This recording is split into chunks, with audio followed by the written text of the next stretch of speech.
In this series of videos, we are going to be discussing the Winchester Model 1911 SL shotgun. In this particular episode, we will be discussing the history and the function of this firearm, and I will be referencing and glancing down at notes. That is just so I say what I want said and that I do so in a timely manner. So, let's get started. Finding the history on this gun was like a scavenger hunt throughout the internet and through various books. It's a fascinating history, and it all begins with none other than the John Moses Browning. You see, beginning in the 1880s, Winchester Repeating Arms Company began a history of collaborations with John Browning that brought forth some amazing guns. They had a great partnership up until about 1899. That's when John Browning pitched to them a new long recoil operated semi-automatic shotgun. As part of his pitch, he wanted a royalty-based fee instead of just a flat rate buyout of the design. Winchester didn't like this offer, so they rejected. Browning then went to Remington Arms Company, where the president of the company died of a heart attack, so John wasn't able to offer them his design. He then went to Belgium, where FN, who had previously produced Browning creations, accepted his design and his contract stipulations with open arms. Production began on the Browning Auto 5 in 1902. He would later license to Remington Arms Company as the Remington Model 11 and Savage Arms Company as the Savage Model 720 and Model 745. Those models were a hit, and really only gaining in popularity. Upon seeing their popularity, Winchester decided that they wanted a piece of the pie too. So they called on one of their own inventors, Thomas Crossley Johnson, or TC as his buddies called him. I don't really know if his buddies called him that, but I'm sure they did. It sounds pretty good. But anyways, Winchester called on him to design a semi-automatic shotgun. But Winchester and TC had a problem on their hands. You see, John Browning, ironically with the help of TC Johnson, patented pretty much everything on Browning's design. So that left TC Johnson the feat of designing a gun, a semi-automatic shotgun, without infringing on John Browning's patents. TC joked that it took him about 10 years to design around the genius of John Browning. I have copies of those patent pages submitted by Thomas Crossley Johnson, and I will reposition the camera and we will take a look at them. All right, so here are the patent pages submitted by Thomas Crossley Johnson, or TC Johnson, to the patent office. As you can see, it is patent number 768665 and was submitted on August 30th, 1904. I'm just going to kind of flip through these pages. You can pause it if you desire, because it gets quite lengthy and I do not want to read the entire thing.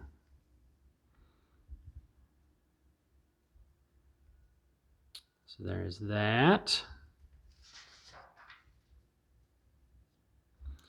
Showing the various design elements of the firearm. And not sure if you can see it, in each figure is a number. So for example, over here in this corner we have figure 16, and in 16 there is number 54, 55, 52. And later on in the document that references, as he is describing what each component of the firearm does, he can just reference back to the number instead of having to say the part every time. And this is where the description begins. It is quite a lengthy document.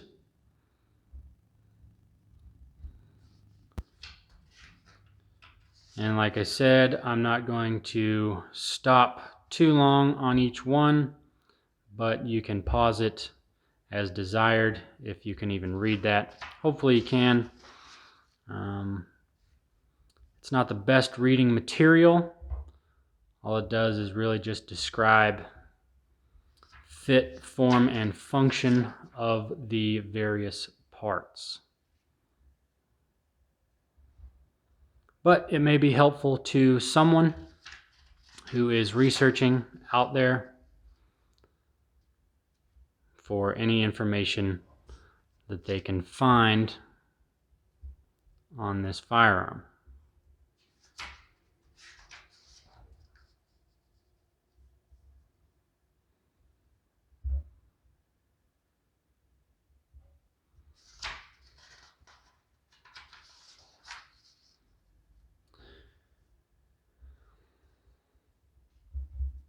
Getting close to the end here. Is this the last page? Yes. The last page. While I had the camera positioned in this manner, I thought I would just go ahead and look at the other documents that I have regarding this firearm. So in this book, The History of Winchester Firearms, 1866 through 1992 by Thomas Henshaw. This is the 6th edition updated. Regarding the Winchester Model 1911,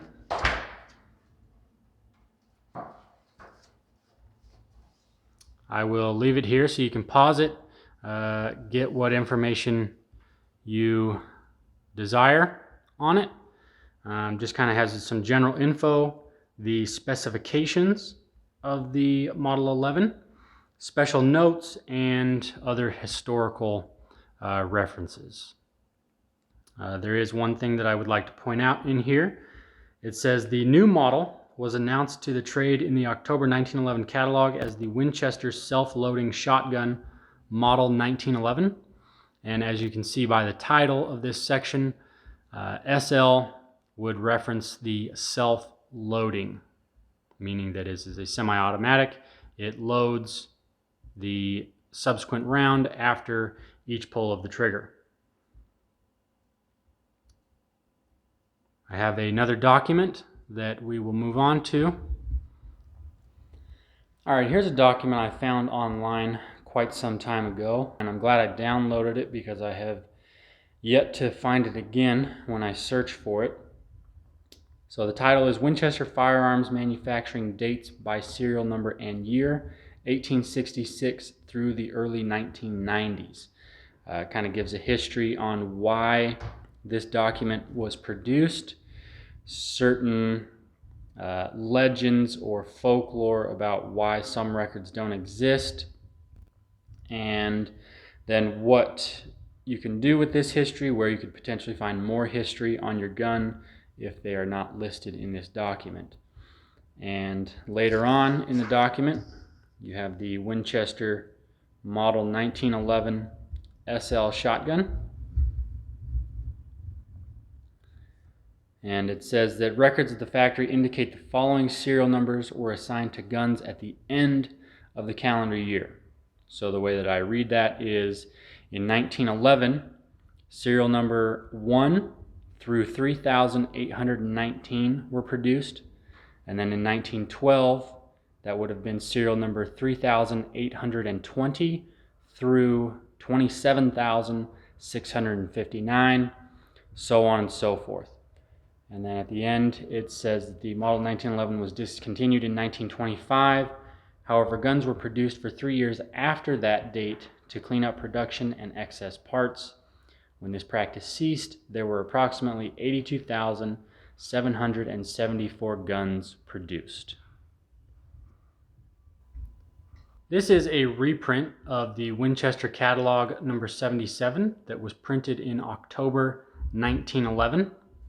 This catalog was produced or reprinted by Cornell Publications.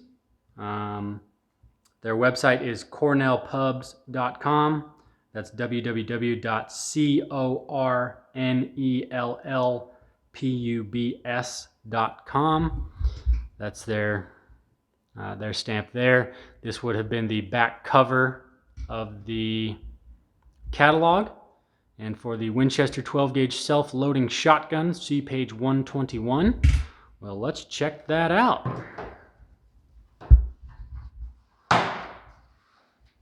Page 121 here, the Winchester self-loading shotgun. I'll leave that there so you can pause it. Hopefully you can read it. Let me adjust, maybe get a little bit closer.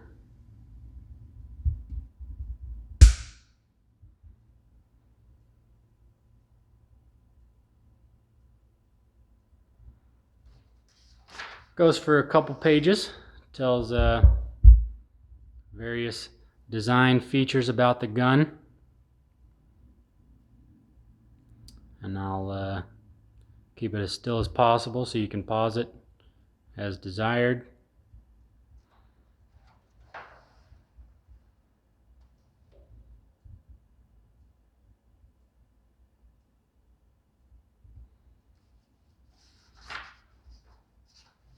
It's interesting in reading a lot of these publications, the kind of the backhanded digs at other manufacturers, mainly the Browning Auto 5, in various things that you read,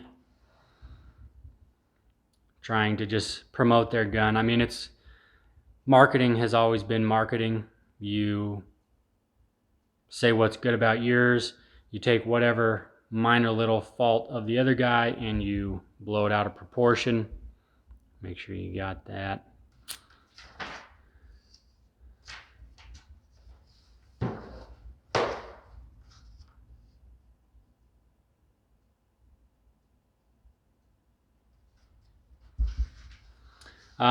Just while we're here, this Cornell Publications website that I got this reprint from, they have pretty much every old manual catalog under the sun that you can dream of.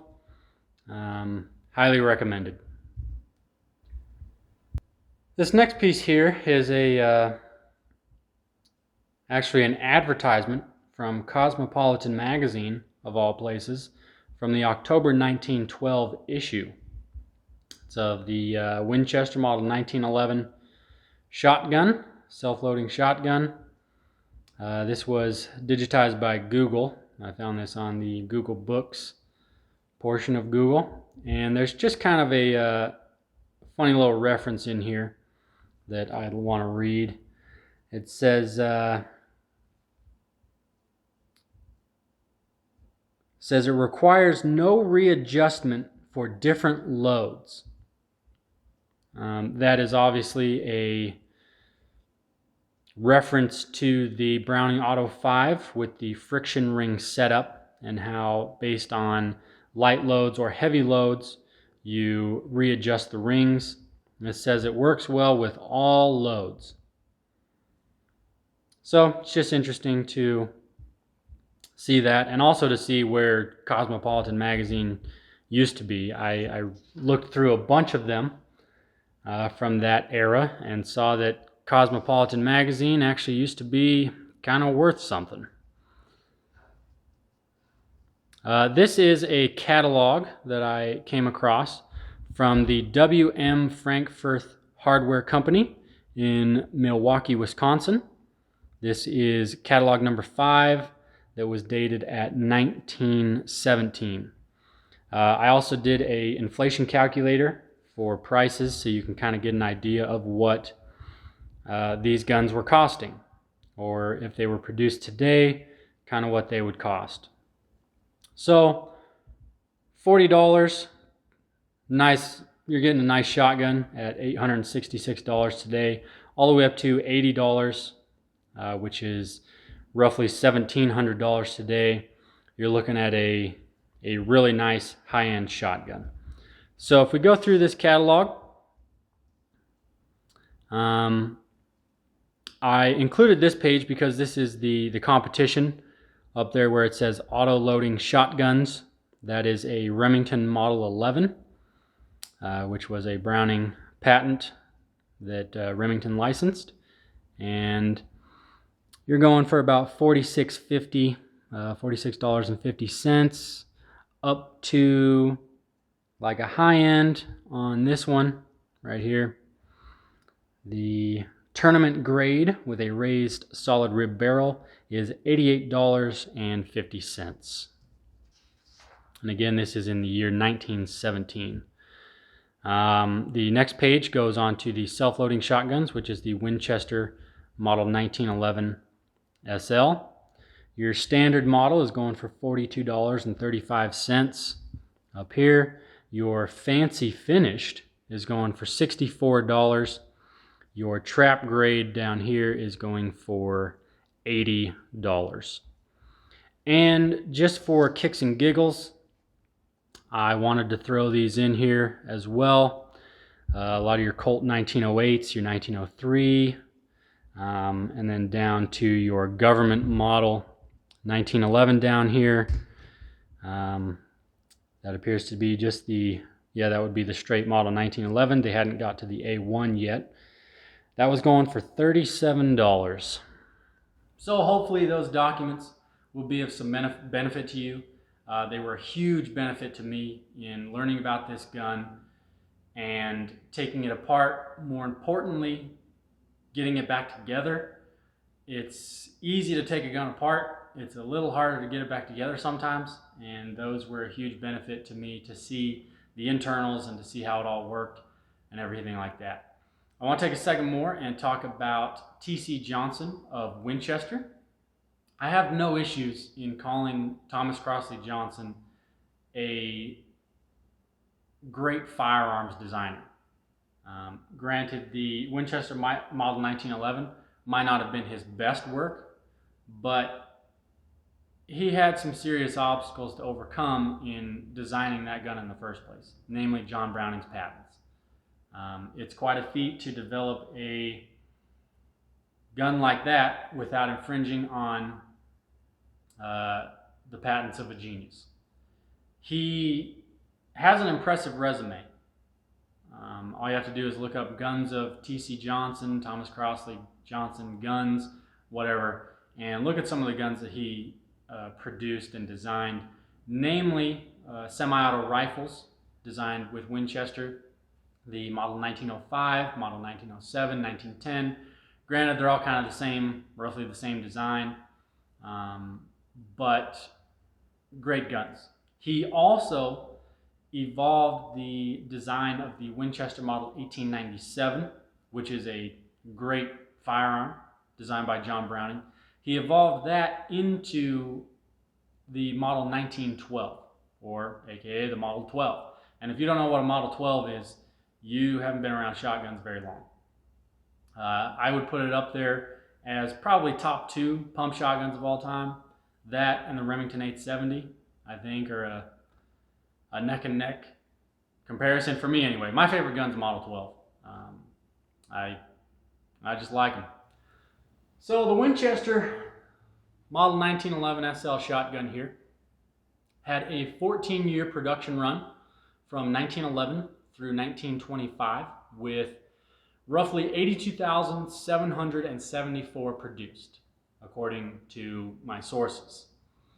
By comparison, the Browning design had a 96-year run from 1902 through 1998 with 2,700,000 auto 5s, along with 850,000 Remington Model 11s and several thousand Savage Model 720s and 745s, all while serving the needs of hunters in the field, officers on patrols, and soldiers on the battlefields from World War I through Vietnam.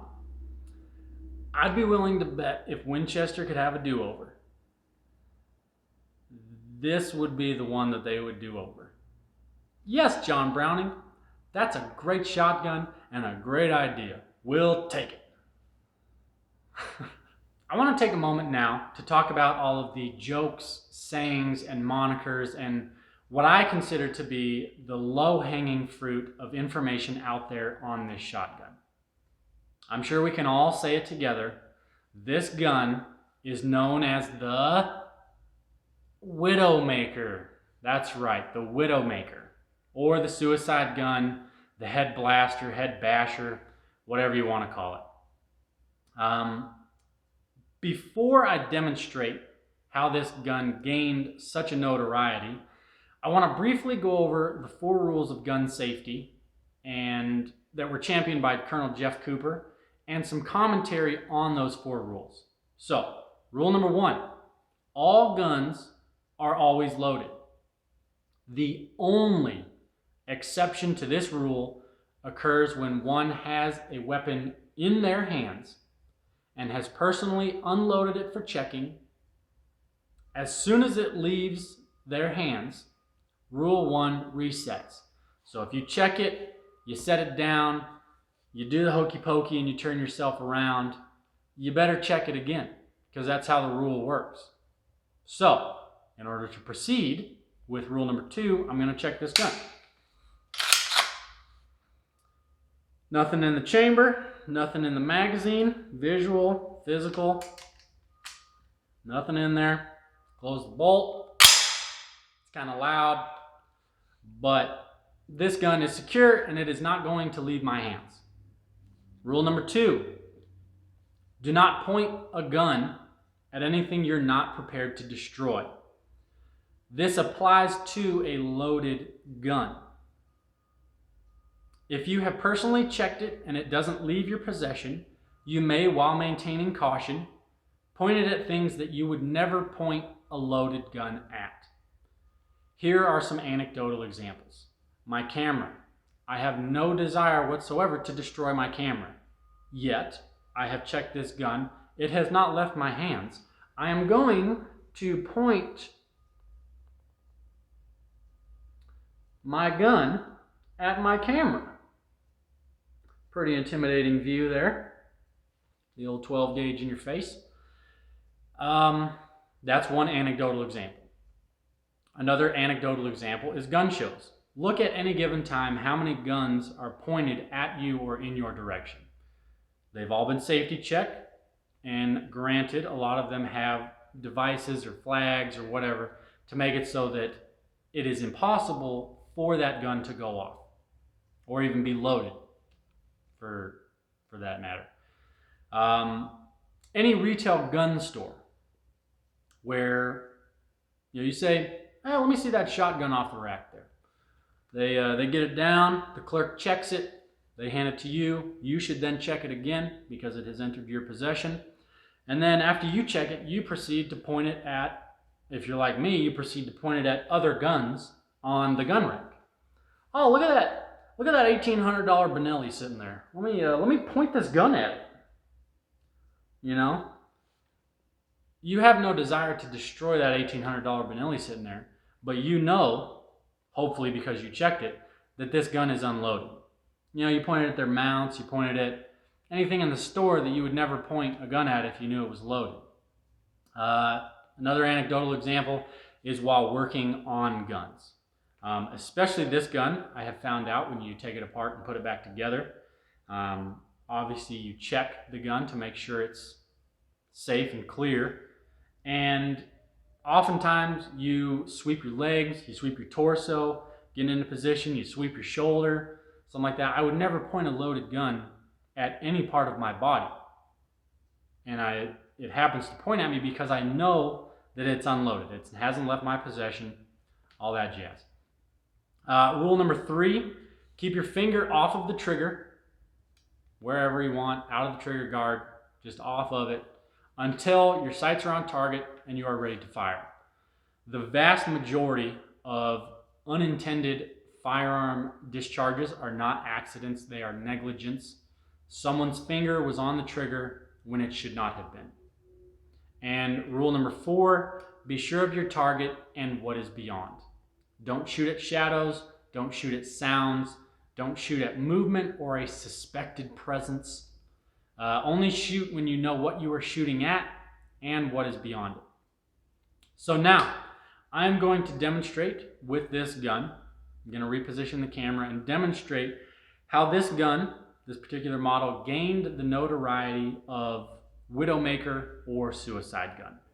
So, to avoid patent infringement on a bolt charging handle, which this gun does not have, T.C. Johnson added this knurled section of barrel that is meant to be designed to grab and charge the entire thing. So like a Browning Auto 5, the long recoil operation, the entire barrel moves when the gun is cycled.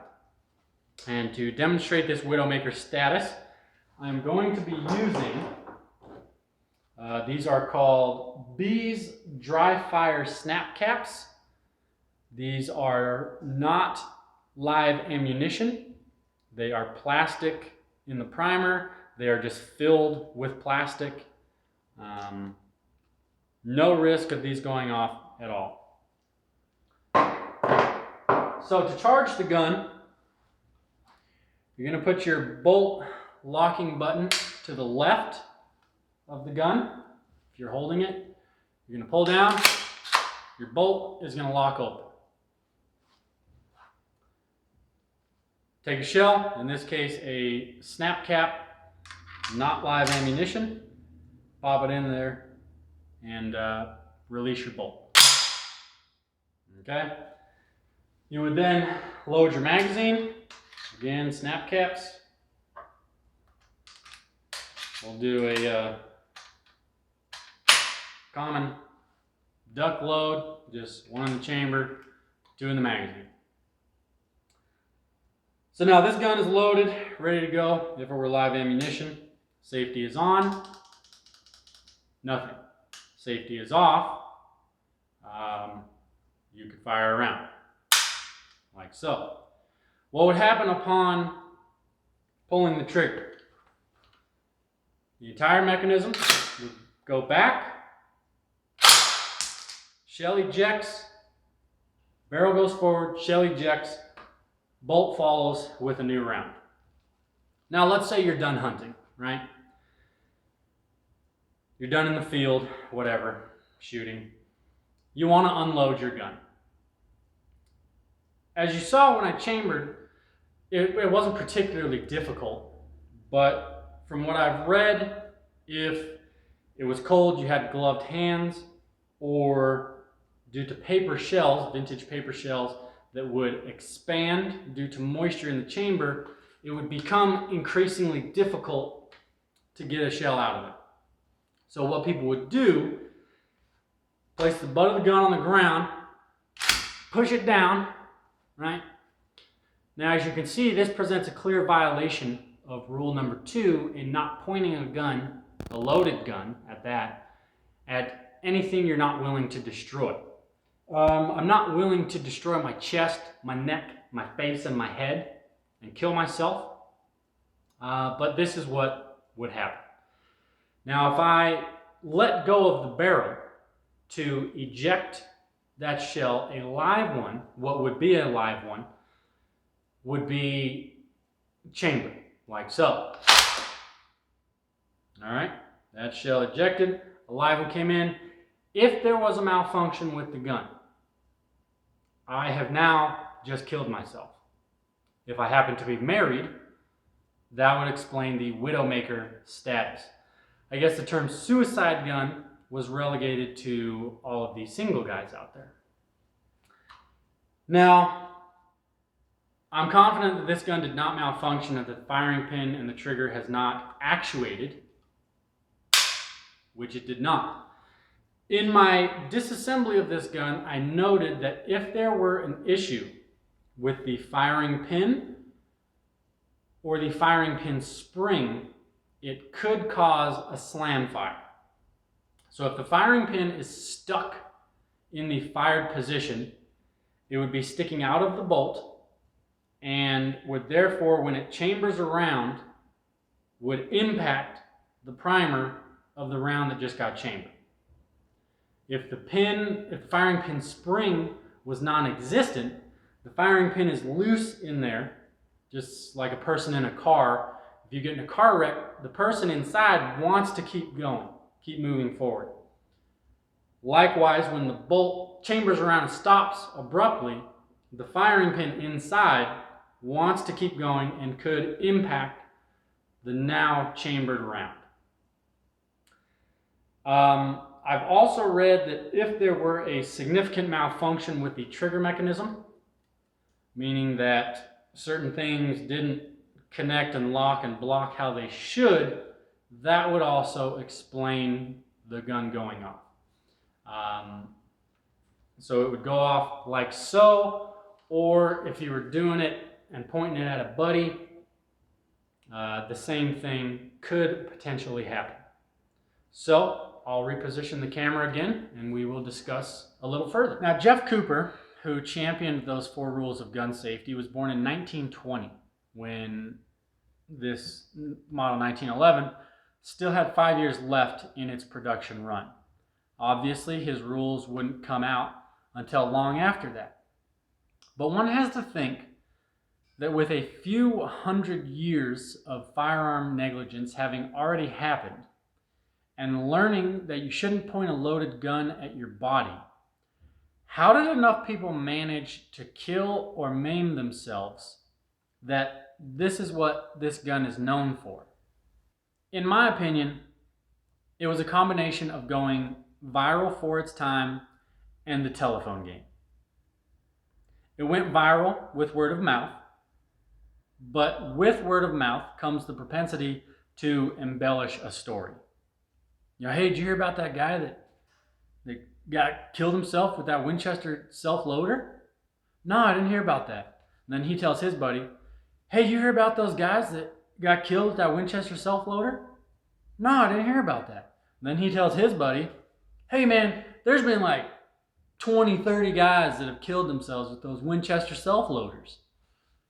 And on and on and on. To where today, 2019, we have statements on shotgun forums, Winchester forums, YouTube videos that go something like this. And these are actual quotes, actual statements that I pulled from the internet. Quote, just hang it on the wall. Quote, it shouldn't be shot under any conditions.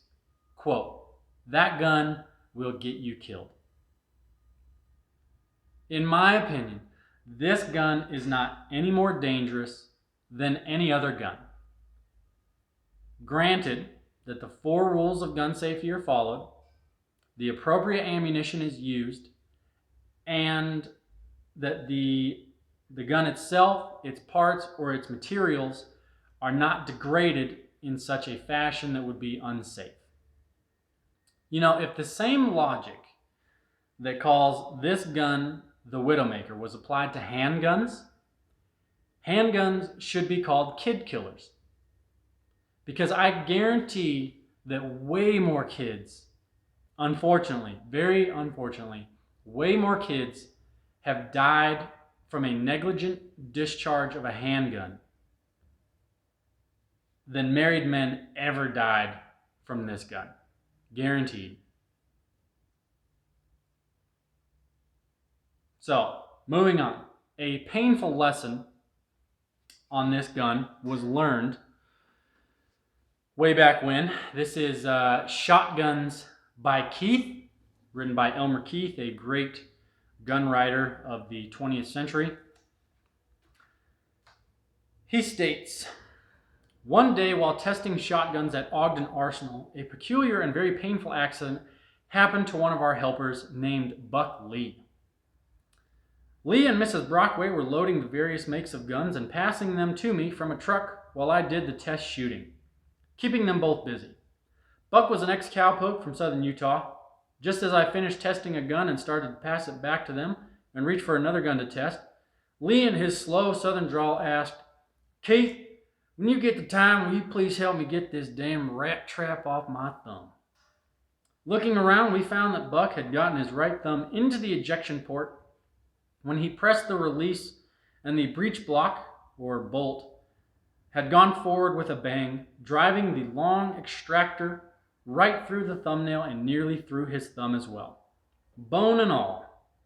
He had been using his thumbnail to reflect light in the bore and make sure it was clear before loading the magazine according to my orders, but had forgotten to remove his thumb in time to clear the slam of that breech block and extractor. We had the devil of a time getting the extractor out of his thumb, as the hook on the end of it was undercut to hold the rim of the shell case, acted like the barb on a fish hook. Without the Brockway helping, we would jack the gun open only to have it carry Buck's thumb back to the rear of the ejection port, when he would let out a yell as his thumb hit the rear of the ejection port and the extractor hook really started tearing. We finally had to hold the breech block about halfway back and literally kick his thumb off that hooked extractor. Buck was out of commission as far as work was concerned for some days from the badly torn and bruised thumb. In spite of the many action faults, this Winchester, like all of them, was a good shooting gun when it did operate. There's another instance of this gun making the rounds in the media. The McAllister News out of Oklahoma reported on December 22nd, 2005, that a gun goes off for injured. I will provide a link in the description for this article. From what I gather, a felon was in possession of guns, which he should not have been.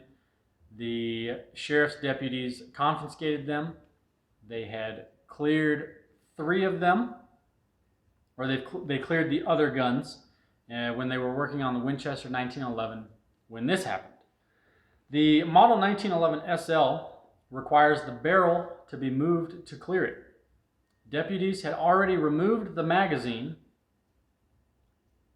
and were attempting to clear the chamber when it went off, officials said. 2 deputies were wounded in the face. Another was wounded in the legs. Now, you can never count on the media to get a gun story right. So when they say that the magazine was removed, I've taken this gun apart a fair number of times. It is incredibly difficult. Not incredibly difficult. It takes some doing to remove the magazine. I assume the writer means that they had cleared the magazine, taken the shells out of the magazine. When the gun went off, it just went off. I don't buy it. I am willing to bet that it was one of those vast majority of circumstances where someone's finger was on the trigger when it should not have been.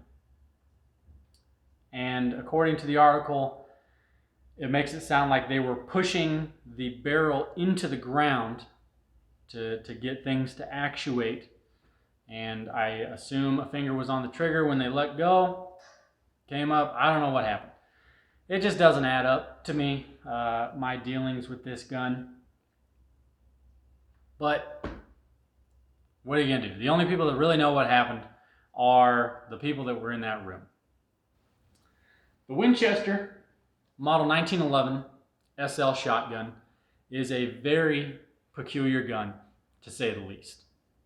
The information that is out there is very scattered, sometimes hard to find, and sometimes just inaccurate, not true. My goal in this series of videos will be to condense and consolidate the good information that is out there and refute or dispel rumors and bad information that is out there. So be sure to check those videos out as they come out. I will be shooting this gun, seeing how it performs, field stripping it, cleaning it, doing a very thorough disassembly of it, reassembly, and yeah, so on and so forth. In closing, if you can think for yourself, if you can think critically, follow the 4 rules of gun safety, and have some common sense, this or any other gun should not give you any issues. Thank you for watching, and we'll see you on the next one.